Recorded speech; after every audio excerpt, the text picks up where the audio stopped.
June 14 തിയേറ്ററിൽ എത്തിയ ഒരു ക്രൈം ത്രില്ലർ സിനിമയാണ് DN. കോട്ടയം കുഞ്ഞച്ചൻ, കിഴക്കൻ പത്രോസ്, പ്രായിക്കര പാപ്പാൻ തുടങ്ങിയ ഒട്ടനവധി സൂപ്പർ ഹിറ്റ് സിനിമകൾ മലയാളത്തിന് ആദ്യകാലത്ത് സമ്മാനിച്ച ഒരു സംവിധായകനാണ് TS സുരേഷ് ബാബു. എന്നാൽ ഒരു ഇടവേള എടുത്തു സുരേഷ് ബാബു. ഇപ്പോൾ ഇതാ ഇടവേളയ്ക്ക് ശേഷം വീണ്ടും ആ സംവിധായകൻ നമ്മുടെ മുന്നിലേക്ക് എത്തുകയാണ്. പുതിയ കാലത്തെ ആസ്വാദകരെ കയ്യിലെടുക്കുന്ന ഒരു ക്രൈം ത്രില്ലറുമായി. അതിൽ നായകൻ നമ്മുടെ മമ്മൂട്ടിയുടെ സഹോദരപുത്രനായ അഷ്കർ സൗദാണ് അഭിനയിക്കുന്നത്. ഇതിൻ്റെ കഥ ആദ്യം ചെന്നൈയിലാണ് നടക്കുന്നത്. അവിടെ ഒരു കഞ്ചാവ് കേസും അതിനെ ചുറ്റിപ്പറ്റിയുള്ള കഥയുമാണ് നടക്കുന്നത്. അതിനുശേഷം കഥ നേരെ കൊച്ചിയിലേക്കാണ് ട്രാൻസ്ഫർ ചെയ്യുന്നത്. കൊച്ചിയിൽ കഥ നടന്നുകൊണ്ടിരിക്കുമ്പോൾ അവിടെ ഒരു 3 കൊലപാതകങ്ങൾ നടക്കുന്നു.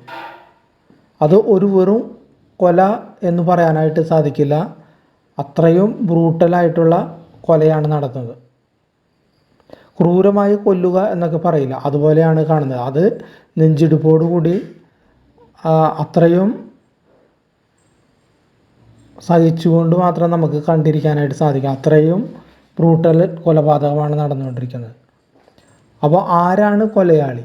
എല്ലാത്തിനും പിന്നിൽ ഒരു സീരിയൽ കില്ലറാണോ ഉള്ളത്, അല്ലെങ്കിൽ വേറെ ആളുകളുണ്ടോ? ആരാണ് അയാൾ? എന്താണ് അയാളുടെ ലക്ഷ്യം? ഇതിനെല്ലാം അയാളെ പ്രേരിപ്പിക്കുന്ന ഘടകങ്ങൾ എന്താണ്? ഇങ്ങനെ ഒരുപാട് ചോദ്യങ്ങൾ, അതിനുള്ള ഉത്തരങ്ങളുമാണ് ഈ സിനിമ നമുക്ക് തരുന്നത്. പിന്നെ കൊല നടക്കുമ്പോൾ ഒരു തെളിവുകളും അവശേഷിക്കുന്നില്ല. അപ്പോൾ കൊല നടക്കുമ്പോൾ കില്ലറെ പിടിക്കാനാവാതെ പോലീസ് ഇരട്ടി തപ്പുന്നതാണ്. അപ്പോൾ അതിൻ്റെ പേരിൽ രാഷ്ട്രീയ സമരങ്ങൾ നടക്കുന്നു.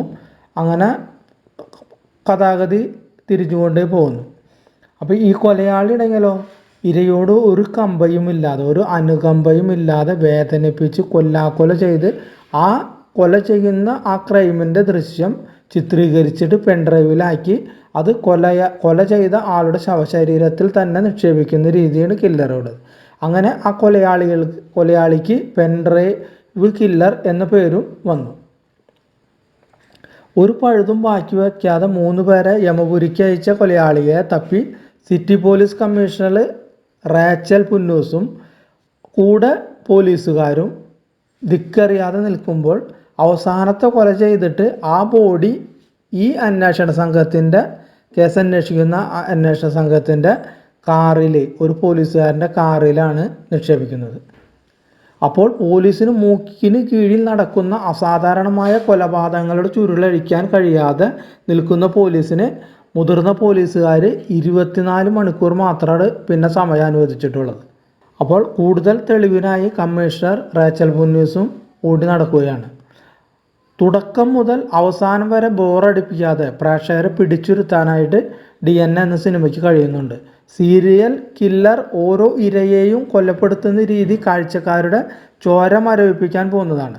കൊലയാളിയുടെ ചടുലതയും ഇരയുടെ ഭീതിയും അന്വേഷണ സംഘത്തിൻ്റെ ആശയക്കുഴപ്പവും എല്ലാം മടുപ്പുളവാക്കാത്ത വിധം പ്രേക്ഷകരിൽ എത്തിക്കാനായിട്ട് ഈടുറ്റ തിരക്കഥയ്ക്കും ഈ സംവിധായകനും കഴിഞ്ഞിട്ടുണ്ട്. അത്തരത്തിൽ എല്ലാം തികഞ്ഞ ലക്ഷണമൊത്തൊരു ത്രില്ലർ സിനിമയുടെ DN.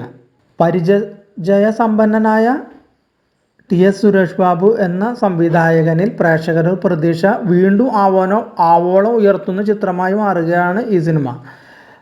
സിനിമയുടെ ജീവനും ആത്മാവും അറിയുന്ന സംവിധായകനൊപ്പം തന്നെ ഛായാഗ്രാഹകനും സംഗീത സംവിധായകനും എഡിറ്ററും എല്ലാം കൂടി ചേർന്നപ്പോൾ ഒരു കറ തീർന്ന കുറ്റാന്വേഷണ സിനിമ ആയി ഇത് മാറി.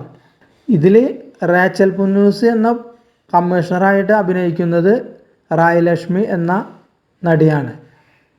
പിന്നെ പ്രത്യേകമായി എടുത്തു പറയേണ്ട കാര്യം എന്ന് വെച്ചാൽ BGM, കിടിലൻ BGM ആണ്. അതുകൂടാതെ ഫൈറ്റ് സീനും കിടിലനാണ്. പ്രകാശ് അലക്സിൻ്റെ BGM. അപ്പോൾ ത്രില്ലർ സിനിമകൾ കാണാൻ താല്പര്യമുള്ള പ്രേക്ഷകർക്കിടയിൽ തീർച്ചയായും ടിക്കറ്റ് എടുത്തിട്ട് ഈ നല്ല സിനിമയ്ക്ക് കയറാവുന്നതാണ്.